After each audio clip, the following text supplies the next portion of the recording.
Há uma verdade desconfortável que muitos médicos hesitam em partilhar. Depois dos 60 ou 70 anos, certos exames de rotina, que fazemos com a melhor das intenções, podem ser mais perigosos do que a própria doença que tentam detectar. Pode parecer contraditório, mas a medicina moderna, quando aplicada em excesso num corpo sénior, transforma-se muitas vezes numa armadilha silenciosa. Vejo isto constantemente no meu consultório aqui em Portugal. Recebo pacientes que trazem pastas cheias de exames, convencidos de que estão a prevenir tudo, mas mal sabem que alguns desses testes estão a abrir a porta para cirurgias desnecessárias, biópsias arriscadas e uma ansiedade que destrói a qualidade de vida. O nosso corpo muda com a idade, a nossa capacidade de filtrar contrastes renais diminui, as nossas artérias perdem elasticidade e a nossa tolerância à radiação altera-se.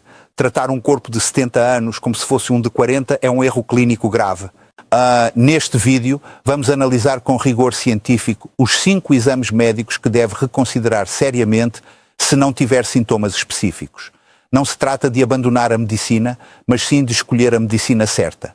Vou explicar-lhe exatamente porque é que procurar doenças pode acabar por criar doenças. E o mais importante, vou dar-lhe as alternativas seguras e os hábitos de vida que realmente protegem a sua longevidade.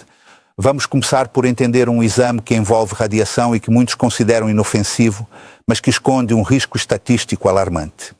O primeiro erro grave é acreditar que fazer uma tomografia computadorizada ou TAC de corpo inteiro, sem ter qualquer sintoma, é a melhor forma de prevenção.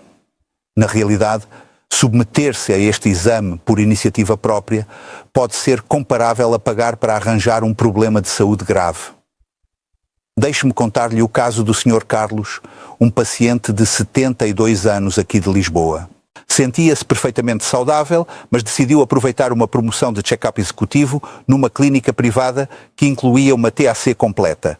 O exame detectou um pequeno nódulo de 3 milímetros no pulmão. O pânico instalou-se imediatamente. Seguiu-se uma cascata de intervenções, mais exames, visitas a oncologistas e, finalmente, uma biópsia invasiva. O resultado? O nódulo era benigno, apenas uma cicatriz antiga, mas devido à biópsia, o Sr. Carlos sofreu um pneumotórax, ou seja, um colapso pulmonar. Passou 2 semanas internado a recuperar de uma intervenção que nunca deveria ter acontecido. A ciência explica isto através do conceito de incidentalomas. Achados acidentais que são comuns no envelhecimento e inofensivos, mas que, uma vez vistos, obrigam os médicos a investigar. Além disso, uma tomografia computadorizada de corpo inteiro expõe o organismo a uma dose massiva de radiação ionizante equivalente a centenas de raios-X de uma só vez. Num corpo com mais de 70 anos, onde a capacidade de reparação do ADN celular já é menor, esta radiação desnecessária pode, ironicamente, aumentar o risco de desenvolver cancro no futuro. A minha recomendação médica é clara. Faça exames de imagem apenas quando há sintomas específicos, como perda de peso inexplicável ou dores persistentes, e sempre sob prescrição rigorosa do seu médico assistente. Você já viu anúncios destes rastreios completos e sentiu tentação de os fazer? Infelizmente, a radiação não é o único perigo. O próximo exame da nossa lista é ainda mais invasivo e envolve um risco físico imediato que muitos idosos desconhecem. O segundo exame, que exige uma cautela redobrada, especialmente se tiver mais de 75 anos, é a colonoscopia de rotina. Se o seu médico insistir neste exame apenas porque sim, sem que você tenha queixas, é preciso parar e avaliar os riscos reais.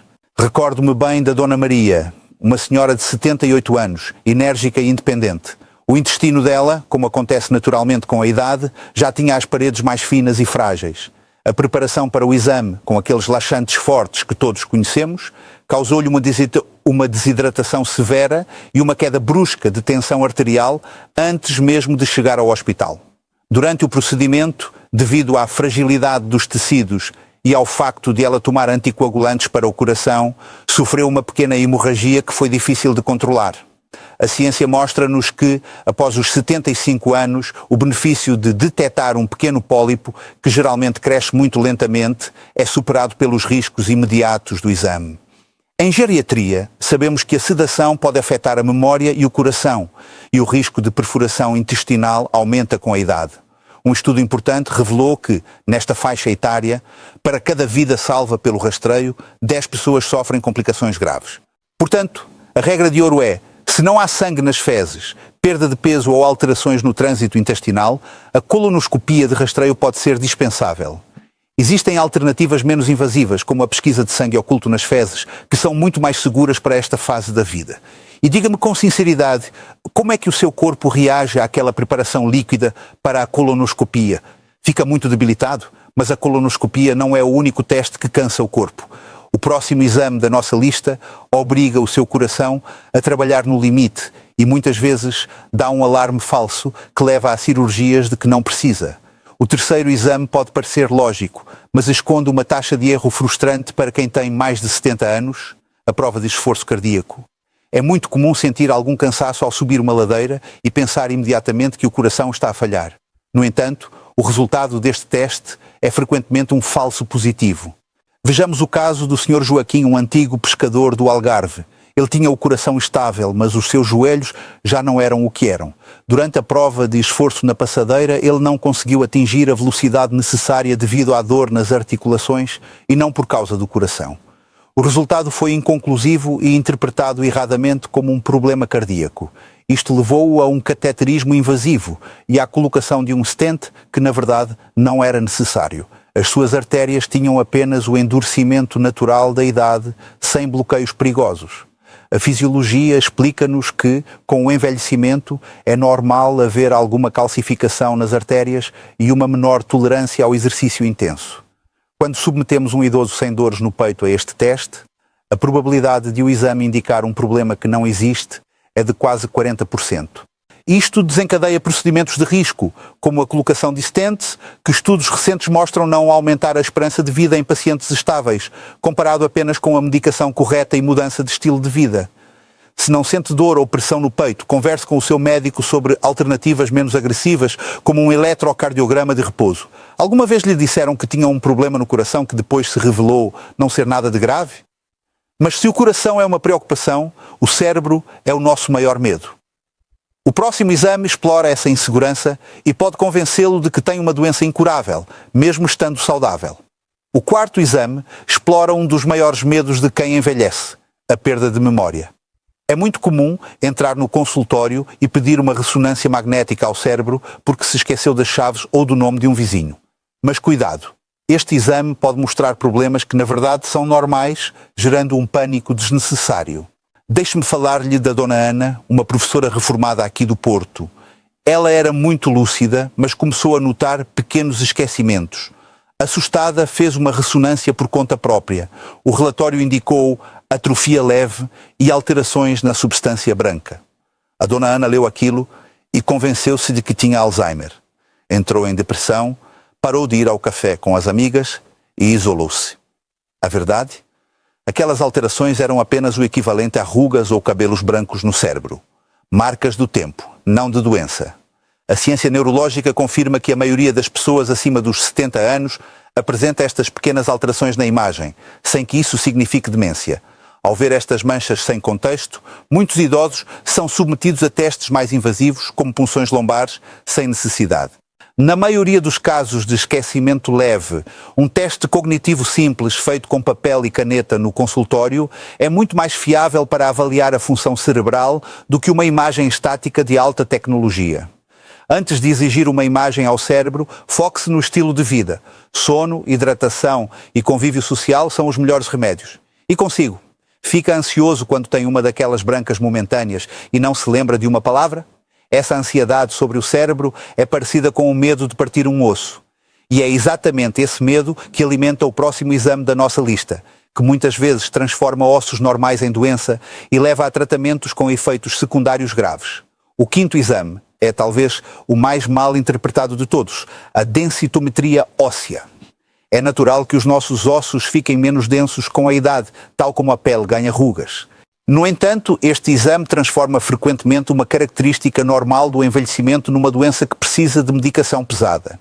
Vejamos o exemplo da Dona Rosa, uma professora de piano de 76 anos. Ela nunca tinha caído nem partido nada, mas a sua densitometria mostrou osteopenia, que é apenas uma ligeira redução da massa óssea, não é osteoporose. O médico prescreveu-lhe imediatamente bisfosfonatos. Passados 3 meses, a Dona Rosa desenvolveu um refluxo gástrico severo e dores no maxilar que a impediram de dar as suas aulas.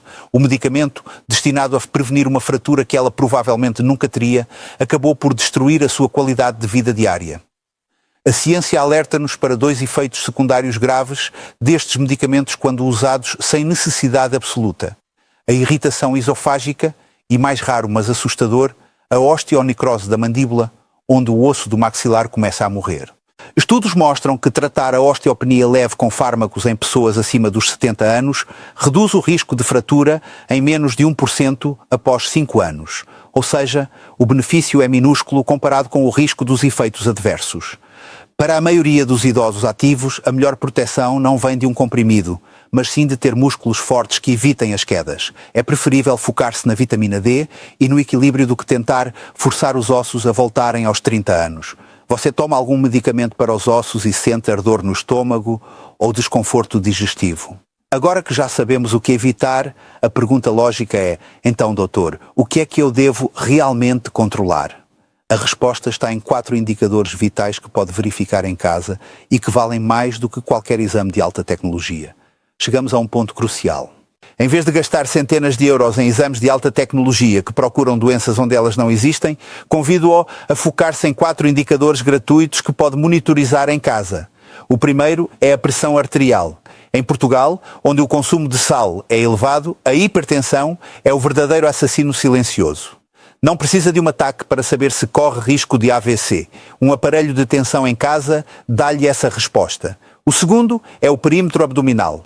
Esqueça a balança por um momento. Pegue numa fita métrica e meça a cintura. A gordura acumulada na barriga, a gordura visceral, é muito mais perigosa para o coração e fígado do que o peso total do corpo. O terceiro indicador vai surpreendê-lo: a velocidade da marcha. Em geriatria, consideramos a velocidade a que caminha como o 6º sinal vital. Estudos europeus mostram que idosos que conseguem caminhar rápido têm uma esperança de vida significativamente maior. Se nota que está a caminhar cada vez mais devagar, isso é um sinal de alerta muito mais importante do que uma mancha no pulmão. Por fim, a força de preensão. Consegue abrir um frasco de compota ou de pickle sozinho? A força da sua mão reflete a força muscular de todo o corpo. A perda de força, ou sarcopenia, é o início da fragilidade. Estes 4 pilares dizem-nos como o seu corpo está a funcionar no dia a dia, não como ele aparece numa fotografia estática. Diga-me nos comentários: qual foi a última vez que mediu a sua tensão arterial? Os valores estavam normais? Agora que sabemos o que medir, a questão é: como melhoramos estes números sem recorrer imediatamente à farmácia? A resposta está naquilo que pomos no prato e em como nos mexemos. A boa notícia é que o elixir para evitar estes exames e manter a saúde não se compra na farmácia, mas encontra-se na nossa cultura e na nossa dieta mediterrânica. Vou dar-lhe agora uma receita prática que substitui a necessidade de muitas intervenções médicas. Para os ossos, em vez de depender apenas de comprimidos de cálcio que podem calcificar as artérias, redescubra a sardinha assada. Quando come sardinha pequena com a espinha, está a ingerir cálcio biológico de alta absorção. Combine isso com 15 minutos de sol no seu jardim ou varanda para ativar a vitamina D naturalmente. Para o coração, o seu melhor aliado é o azeite virgem extra de boa qualidade e os vegetais de folha verde escura, como a nossa couve galega. Estes alimentos são ricos em antioxidantes e óxido nítrico, que mantêm as artérias flexíveis, evitando a necessidade de stents precoces. Para o cérebro, a ciência mostra que o isolamento é mais tóxico que o tabaco. O hábito português de ir tomar um café e conversar com amigos é, na verdade, um poderoso exercício neuroprotetor. A interação social estimula mais áreas do cérebro do que fazer palavras cruzadas sozinho em casa. E para o equilíbrio, caminhar com segurança é vital. O nosso terreno irregular, a famosa calçada portuguesa, exige atenção e adaptação constante dos pés. Se tiver estabilidade para tal, caminhar nestes pisos, com calçado adequado, treina a sua propriocepção e reflexos, prevenindo quedas muito melhor do que qualquer medicamento. Qual destes hábitos saudáveis já faz parte da sua rotina diária? A sardinha, o azeite ou o passeio matinal? Estamos quase no fim. Mas antes de terminar, preciso de lhe dar a ferramenta mais importante de todas. Como dizer não ao seu médico sem ser indelicado. Chegamos ao fim desta jornada e a mensagem mais importante que quero que leve consigo é esta. Na medicina, nem sempre fazer mais significa cuidar melhor. A verdadeira prevenção não é procurar doenças obsessivamente num corpo que está a envelhecer com dignidade, mas sim preservar a sua funcionalidade e a sua paz de espírito. A partir de hoje você tem o direito e o dever de questionar. Quando lhe propuserem um novo exame ou rastreio, não tenha receio de perguntar ao seu médico estas 3 questões de ouro. Primeiro, doutor, o resultado deste exame vai mudar a forma como estamos a tratar a minha saúde atualmente? Segundo, quais são os riscos reais se eu optar por não fazer este exame agora e apenas vigiar os sintomas? E terceiro, se fosse a sua mãe ou o seu pai com a minha idade, recomendaria este procedimento? Um bom médico que preza a ética e a sua saúde nunca ficará ofendido com estas perguntas. Pelo contrário, ficará feliz por ver um paciente informado e participativo.